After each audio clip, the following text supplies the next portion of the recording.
Tatay Digong, ipaglaban natin ang ating karapatan sa ilalim ng saligang batas. Karapatan namin magpulong-pulong, gaya ng ginagawa natin ngayon. Nagpupulong tayo ng mapayapa.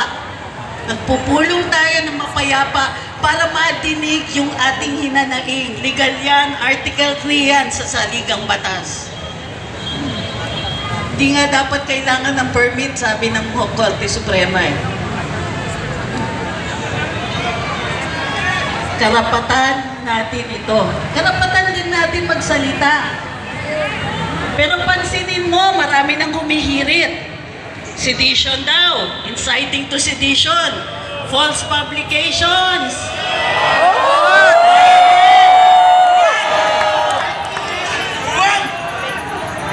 Kalokohan talaga. Kalokohan! Marcos na lang! Marcos na lang! Marcos na lang! Marcos na lang! Marcos na lang! Sabi ng Korte Suprema, pwede natin i-criticize ang ating mga opisyales. Tama! Sabi ng Korte Suprema, kahit nagkamali tayo sa ating kritisismo, okay lang yon. Bawal ang balat sibuyas. Tama! Pero araw-araw, nakakarinig tayo na gusto daw nilang patahimikin kami. Tayo! Yung mga vloggers! Kayo, mga nagko-komento, gusto nila tumahimik ka, tayong lahat. Huwag na rin silang mag-tax! Para wala silang sahod! Masakit ang katotohanan! Tax ng bayan, pinambabayad sa kanila! Tama. Ang kapal ng mukha. So anong gagawin natin? Ituloy natin ang paggamit natin sa ating karapatan magsalita. Magpahaya. Magpulong-pulong. Gawin natin until sila ang makinig sa atin. Isa pa, tandaan natin, tayo ang naghalal. Tama! Ang boses ng masa, boses ng Diyos. Boses ng autoridad. Boses ng saligang batas. Boses ng hari. Tayo ang autoridad. Tayo ang nagluklok sa kanila sa pwesto. Tama! Ang pagsasalita natin ay dapat pinakikinggan. Hindi tayo dapat pinapatahimik. Tama! Alam niyo kung ano yung pinakaayaw nilang marinig? Marcos bangag! Yung katotohanan at yung isang pangalan. Anong pangalan yun? Duterte! Duterte! Duterte! Louder! Duterte! Marinig sa kanila! Duterte! Duterte! Duterte! Duterte! Duterte! Duterte! Duterte! Maraming salamat sa inyo.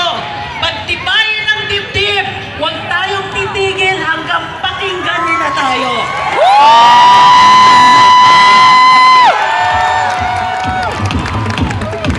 Salamat, Attorney. At ngayon naman po, bigyan natin ng maiksing pagkakataon. Ito pong grupo na to, 10 beses po silang umiikot ngayon sa Metro Manila at hindi sila pagod. May pera sila at hindi sila bayad. Tawagan po natin si Kuya Oneng ng Duterte Riders Club.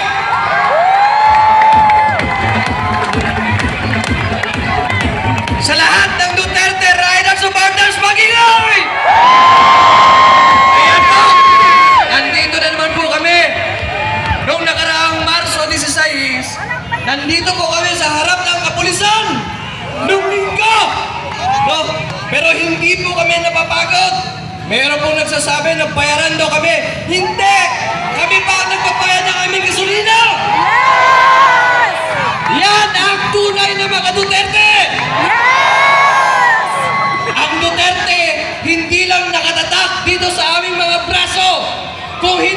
nyo sa aming mga puso! Sa lahat ng Duterte Rider supporters, mabuhay po ang lahat!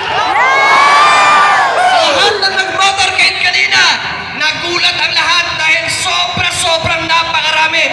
Putol-putol na nga lang dahil sobrang ang haba. Mabuhay ang lahat ng Duterte Rider supporters! Duterte! Duterte! Duterte! Duterte! Mabuhay pa lahat! Maraming salamat at magandang gabi! Salamat Kuya Onin. Alam niyo mga kababayan maisog, dumadami po yung line-up ng gustong magsalita. Pero mamaya meron akong sorpresa sa inyo.